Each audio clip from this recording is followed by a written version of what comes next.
Cette semaine, on va parler d'une réplique qui est légèrement différente des autres. C'est la première fois que je vais aborder cette marque précisément et faire la review d'une de leurs références. Je l'ai achetée d'occasion parce que je pensais qu'elle allait s'intégrer correctement dans la gamme des répliques que j'avais et que je voulais garder en ma possession. Dès son arrivée, j'ai fait les modifications nécessaires, mais tout s'est pas passé comme prévu.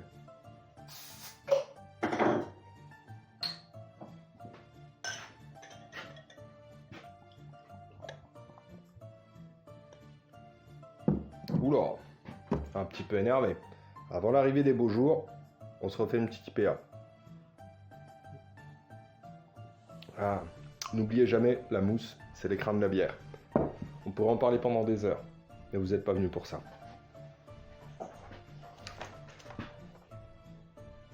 Donc voilà à quoi ça ressemble. C'est une réplique très compacte et c'est ça qui m'a de prime abord séduit. Une réplique qui permet d'avoir un encombrement qui est vraiment ridicule. Au niveau du poids, bon, LCT c'est lourd. Hein. Vu sa taille, ça fait quand même 2,9 kg. 2,9 kg, on reste quand même sur du poids plume, on peut jouer toute la journée avec. Petite poignée amovible ici. Pour tout ce qui est review complète, je vous conseille de regarder ce que l'antre du dingo a fait. Génial, comme à son habitude. Moi je vais parler plutôt de ce qu'on met à l'intérieur de ce type de réplique. Sima et son VSS Vintores 5 cm trop long. Le capot là, on en parle ou pas? Pourquoi un capot trop haut? Ça vient du fait de cette crosse là et de son inclinaison. C'est l'inclinaison de cette crosse qui probablement force LCT à faire des capots plus hauts. C'est une réplique canon court. Le canon est vraiment très court. Donc on va devoir adapter son upgrade en fonction du volume du canon et donc adapter son volume de cylindre. Pour ce faire, quand je l'ai reçu, je l'ai démonté, évidemment. C'est vrai qu'il faut frapper fort hein, pour bien fixer les choses. Je l'ai démonté et j'ai remarqué que LCT, comment dire? Sur la review de la MP40 AGM, l'étanchéité était meilleure pour une réplique à 100 €. Ici, on est en neuf entre 320 et 360, ça va dépendre un petit peu des sites. C'est un prix qui est quand même assez élevé pour un interne avec un calage moyen, avec une étanchéité juste moyenne. Ça vient peut-être de mon modèle à moi qui était d'occasion, mais la gearbox n'avait jamais été ouverte. Donc du coup, voilà, je me pose question. Les perfs en sortie de boîte, c'était pas top. Le joint n'était pas super efficace. Et on se rend vite compte que pour de la finition de haute qualité, c'est l'externe qui sera de haute qualité, hein, même si le poids n'est pas forcément synonyme de fiabilité, le capot ici est très très fin. Pas énormément de jeu, pas de jus du tout même, hein, au niveau de la crosse. Donc c'est quelque chose qui est intéressant, mais en interne, c'était bof finalement. On va se retrouver dans la même configuration que le PP19 Bison, qu'on a déjà vu ensemble. Réplique canon court, on va adapter le cylindre pour avoir un volume adapté à son canon. Moteur SHS iTorque, engrenage 13.1, vous connaissez maintenant la chanson. Monté sur des bearings, c'est des 8 mm, les 8 mm sont très très résistants. Pour revenir vite fait sur la vidéo de la MP40 AGM, j'en ai pas parlé parce que sincèrement j'ai oublié, les bearings en 6 mm sont extrêmement fragiles. Donc moi ça va tenir un temps. C'est pas très grave, je pourrais toujours les changer pour mettre des bushings, mais simplement, voilà, les bearings, il faut les prendre les plus gros possibles. Et là, vous serez contraint de regarder quelle dimension fait votre gearbox, parce que si c'est du 8 mm, vous devrez mettre du 8. Si c'est du 9, vous mettez du 9, du 7 et du 6. Mais le 6, franchement, moi je l'ai mis, mais à la longue, je déconseille. Au niveau de la pneumatique, FPS Softair, une marque qui est vraiment, vraiment top. Tête de cylindre sur roulement, guide ressort sur roulement, un ressort M85 me permet de sortir à 1 joule, 345 fps à la 0,20. Et cette petite bête là, ce qui est marrant, c'est le T238 qu'on peut mettre à l'intérieur. Je l'ai dit quand j'ai parlé du T238, quand j'ai présenté un petit peu à quoi ça pouvait ressembler, que c'était compliqué de les mettre dans la gamme 9x39. Moi, je fais quasiment que du semi. Vous verrez plus tard pourquoi. Je fais que du semi, donc moi, ça ne me dérange pas de faire rentrer un T238 à l'intérieur et de ne pas avoir de selector plate pour pouvoir passer de semi à full. Je réserve qu'un seul rôle à cette réplique, tirer qu'en semi. Je vais vous mettre une vidéo d'un abonné de la chaîne qui a fait tout le travail pour moi, du coup. Moi, je ne l'ai pas fait parce que simplement, déjà je ne savais pas le faire, ça il faut le dire ce qui est, mais surtout c'est que je n'avais pas besoin de passer de semi à full. Donc du coup, je n'ai pas cherché plus loin. J'ai mis mon T238 à l'intérieur, j'ai sélectionné mon mode de tir pour qu'il fasse que du semi.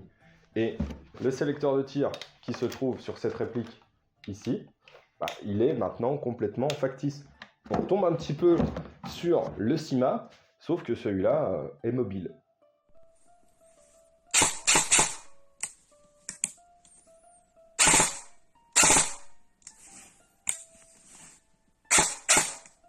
Je vais vous expliquer rapidement ce qu'il a fait. Il a mis un ressort anti-retour au niveau de cette pièce-là qui permet donc, du coup de la contraindre en avant et en arrière. Et avec une étiquette de pot de confiture, je crois, si je me plante pas, hein, tu me diras si je me suis planté. Pot de confiture et un marqueur noir pour pouvoir effacer et justement choisir cette sélection. Donc c'est parfaitement possible de mettre un Titan, un Perun ou un T238 hein, selon les budgets de chacun et de garder votre sélecteur de tir 9x39. C'est valable pour le LCT. Pour la gamme King Arm, on le verra plus tard, ça me fait marrer parce qu'à chaque fois je dis on le verra plus tard, on le verra dans une autre vidéo, j'ai l'impression d'être Jacques Grimaud qui nous parle de ses prochains films, ça je l'expliquerai dans la révélation des pyramides 2, 3 et ainsi de suite. Enfin bref. L'emplacement de la batterie, il est un peu pénible. Il se situe ici. Donc, soit vous trouvez une batterie courte qui va ici, soit vous faites comme moi, vous mettez à ce niveau-là un morceau de chambre à air et une grosse batterie en dessous. On va voir ça ensemble. Donc voilà à quoi ça ressemble. La batterie est en dessous, là vous la voyez, c'est quelque chose qui est quand même assez gros. Quand on a une batterie comme ça en dessous, on ne peut pas jouer avec la poignée repliée. Ça s'attrape quand même comme ça, hein, voilà. Et la air trigger. Le double coup que vous entendez, c'est mon doigt qui rebondit. Voilà. Au niveau de la sensibilité, c'est peut-être un peu trop. Donc, on aime, on n'aime pas. Voilà. Est-ce que c'est intéressant de le faire? Je ne sais pas non plus. Mais ça permet voilà, d'avoir une réplique qui, pour du rush, 1 joule, engagement 45-50 mètres. En fait, c'est ça qui pose problème. C'est vraiment ça qui pose problème. Une réplique de ce type-là, j'en ai déjà une en fait. Donc, pourquoi choisir le SR3M? Surtout que LCT, je suis pas fan. 9x39 encore moins de la gamme LCT. Pourquoi prendre un SR3M? 320 € pour une réplique qui est quand même de qualité, on va le dire. Hein. Elle est lourde, elle respire la solidité. Mis à part le top cover, voilà, on en a déjà parlé. Mais si vous rajoutez 70 €, vous avez ce qu'il y a au-dessus. Ce qu'il y a au-dessus là, c'est le modérateur de son. Et ce modérateur de son va pouvoir vous transformer cette réplique de rush qui ne s'intègre pas du tout dans la gamme des répliques que j'utilise pour en faire autre chose. Donc au final, cette petite upgrade canon court, bah, ça ressemble vraiment à la PP19 Bison ou à une de mes AKSU. Alors ce qu'on va faire, on va garder le SHS iTorque, on va garder les 13.1, on va garder la pneumatique FPS Soft Air, on va changer le ressort. Et ce ressort-là, on va le booster un petit peu, on va monter jusqu'à un M100. Et on va voir ce que ça va donner. Avec un M100, cette réplique-là, elle sort à 1 Joule 5. Donc on est aux alentours de 400 FPS. C'est très stable, vu que c'est très étanche. Mais je trouve que le canon est un peu court. Et une réplique comme ça à 400 FPS, bah, la morale va me dire non, c'est pas un DMR, et c'est là qu'intervient le modérateur de son. Et enfin, parodiant Pyram en un sanglot, voilà ce modérateur de son qui des traits de sa réplique a détruit l'harmonie. Il en rougit. Le traître. Ce qui est intéressant avec ce modérateur de son, c'est que vous changez complètement l'esthétique de la réplique. Ce modérateur de son à lui seul pèse 810 grammes. Merci LCT. Quand on dit que les répliques sont pas équilibrées, elles le sont encore moins quand on y ajoute cette rallonge. Ça pèse véritablement vers l'avant. Ça va nous permettre notamment, il est complètement creux et vide. Hein. Vous pouvez donc l'utiliser directement avec votre canon court. Nous, on va garder la même upgrade, on va juste changer le cylindre, le ressort et le canon. En allongeant le canon, on doit modifier le cylindre, on ajoute un ressort un peu plus péchu, M100, on sort aux alentours de 400 FPS. et on le transforme en DMR. L'intérêt du SR3M, il est véritablement là. Si vous n'avez pas de réplique de rush, prenez un SR3M. Vous aurez vraiment une petite réplique courte qui va vous permettre voilà, de faire du CQB, de jouer tranquillement un petit peu partout quand vous serez à 1 joule 1. Mais si d'aventure vous êtes bricoleur et que vous voulez mettre les mains dans votre SR3M, essayez de trouver ce silencieux. Ça vous permettra de le transformer en DMR. 70, allez on va dire 80 €, on va dire 320 € de réplique. Pour 400 €, vous avez véritablement 2 répliques LCT que vous pourrez jouer de 2 manières différentes. Et là-dessus, je dis bravo LCT. Maintenant qu'on a parlé de ce point-là, on va prendre un canon un peu plus long, 608, Sima, polymiroir, SA, voilà, vous connaissez la chanson. Et on va remonter tout ça. C'est un peu pénible de démonter les répliques LCT, je vais pas vous le filmer, il y a énormément de tutos qui sont là sur internet. Je vais me dépêcher un petit peu parce que le confinement arrive, on se dépêche.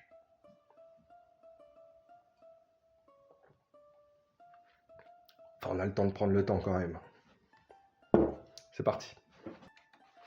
Voilà à quoi ça peut ressembler une fois qu'on a mis notre canon long. C'est un canon 608 Sima polymiroir S-Up et il faut que vous prêtiez une attention toute particulière quand vous mettez des canons plus longs à vérifier qu'il n'y a pas de jeu entre le canon et le canon externe. C'est ça qui peut véritablement détériorer la précision et la régularité de votre DMR. On remet le cache-flamme d'origine parce que c'est sur lui que va se fixer notre grand silencieux. Pourquoi vous regardez mon silencieux? Mais enfin, je regarde pas votre modérateur de son. Est-il mou et ballant comme une trompe? Ou crochu comme un bec de hibou? Y distingue-t-on une verrue au bout? Est-ce qu'une mouche à palan s'y promène? Malsaine vous semble sa couleur? Pourquoi le regarder alors? Vous le trouvez peut-être trop grand? Mais pas du tout. Tout petit, minuscule. Minuscule. Minuscule. M'accuser, moi, d'un pareil ridicule? Énorme, mon silencieux! Sachez, monsieur, que je m'enorgueillis d'un pareil appendice. Figurez-vous que c'est proprement l'indice d'un joueur bon, honnête, libéral, courageux, tel que je suis, et tel que je vous interdis à jamais de vous croire. Et voilà à quoi ça ressemble. Du coup, un chest rig, 1, 2, 3, 4, 5, 6, 7. Comme je suis en DMR, j'ai besoin d'un PA. Ici, c'est le Warlord P99WE à gaz. Largement suffisant pour ce que j'ai à en faire. Et à l'intérieur, j'ai mis une poche de rétention qui me permet de le maintenir correctement. Et à moins de tirer un peu fort, il tombera pas. Au niveau des optiques qu'on va utiliser pour faire les tests de tir, alors moi j'utilise ce petit PKA. Il suffit d'enlever les vis pour mettre le... Vous croyez vraiment que je vais mettre un rehausseur sur mon PKA? Jamais. Jamais. Je vais utiliser ça. Donc oui, effectivement, c'est pas génial. C'est pas beau, mais une fois posé, ça fait le taf. Quand sur AliExpress, on pourra enfin retrouver des lunettes PSO de chez Ohunt, oui, peut-être que j'utiliserai le rehausseur pour pouvoir mettre enfin une lunette correcte. Et je vous dis ici, dans les tests de tir, tout a été fait à la mire mécanique. C'est parti, 70 mètres.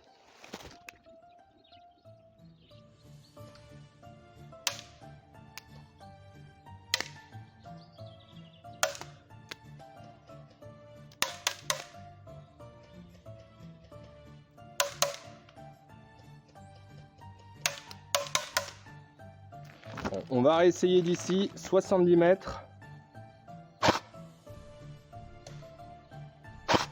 Touché. Raté. Touché. Touché. Touché. C'est bon.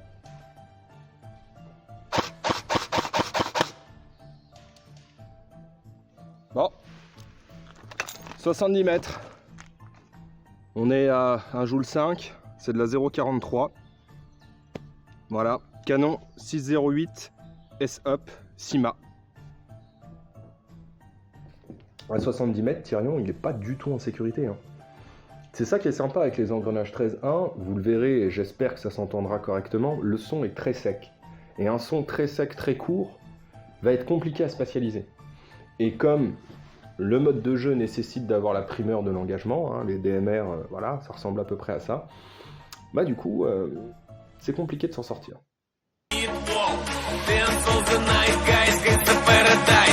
Absolute Карпат, Russian patinka mat.